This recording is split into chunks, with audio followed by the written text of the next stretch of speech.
xubnahaas ka soo jeeday beeshaas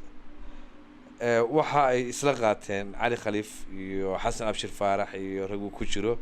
inay soo sharaxaan oo gudoomiye baarlamaan ay soo sharaxaan si shariifku halka marka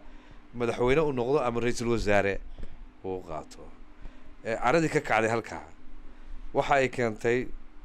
siyaasiyiintaas reer Somaliland inay dib ugu soo noqdaan oo ay dib ugu laabtaan jamhuuriyadda Somaliland shacbiyadoodii 1960-gii jamhuuriyaddii xornimada qaadatay dibna ula soo laabatay 1991 18 May inay dib ugu soo laabtaan oo ay markaa isku dayaan inay iyadii wax la qaybsadaan marka nidaamkan tabliiqiga ah habka iyagu ay u mareen ama ay u marayaan anigu uma arko shakhsiyan qaacido sax ah inay tahay inay dadka xus sheegaan wax fahamsiiyaan waa niman aqoon-yahano oo professor intii og yihiin waa loo baahan yahay laakiin inay bulshadii kiciyaan oo dad nabad haysta iyagoo og xaaladda maanta ka taagan koonfurtii Soomaaliya in haddii fal yari dhaco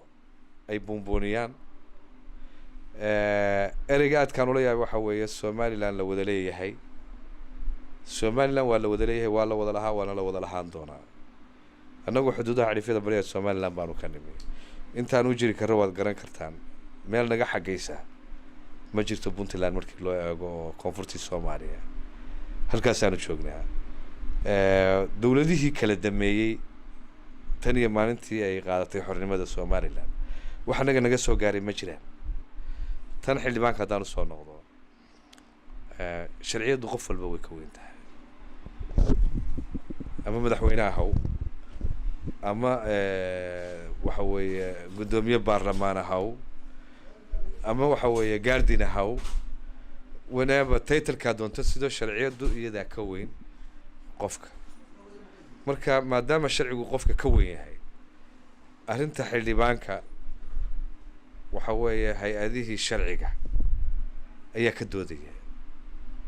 iyagii baa doodeedii ka dhex taagan tahay marka sabab loo sii buunbuuniyo ama shacabku ay u sii qaadqaadaa dhigaan ma jirto dooda ka dhex taagan hay'adaha sharciga waxa ay muujinaysaa sharciyadu inay shaqeynayso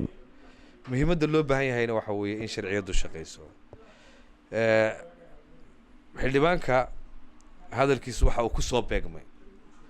18 May xilligii loo diyaar garoobayay waa xilli xasaasi ah waa xilli u taagan 1960-gii 26 June xornimada ay qaadatay Somaliland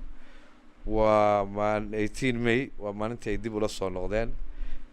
waa maalinta xasaasiga waa maalin xildhibaanku horey ugu soo dabaaldegay oo horey waxa weeye uu uga qayb qaatay oo aan mar ahayn oo lama ahayn isagoo xildhibaana marka iminka hay'adihii sharciga ay dhex taalaa madaxweynuhuna waa ilaaliyaha sharciga waa hay'adka ugu sareeya waa taliyihii guud ee ciidanka mas'uuliyad baa ka saaran ilaalinta qaranka waxaan rajaynaynaa marka 18 May wixii ka dambeeya in xildhibaanku uu heli doono xorriyadiisa Suldaan Cabdicasiis Afguduud ayaa hambalyo u diray shacabka Somaliland munaasabadda 18 May awgeed iyo sidoo kale bahda kale ee dhaqanka ee reer Somaliland waxaan rabaa hambalyo inaan si gaar ah ugu diro madaxda qaranka odayaasha dhaqanka khaasatan boqor Cismaan Buurmadow oo hawlo shaqo ugu maqan dalka Imaaraadka runtiina rool weyn ku lahaa ama kule aan oran karo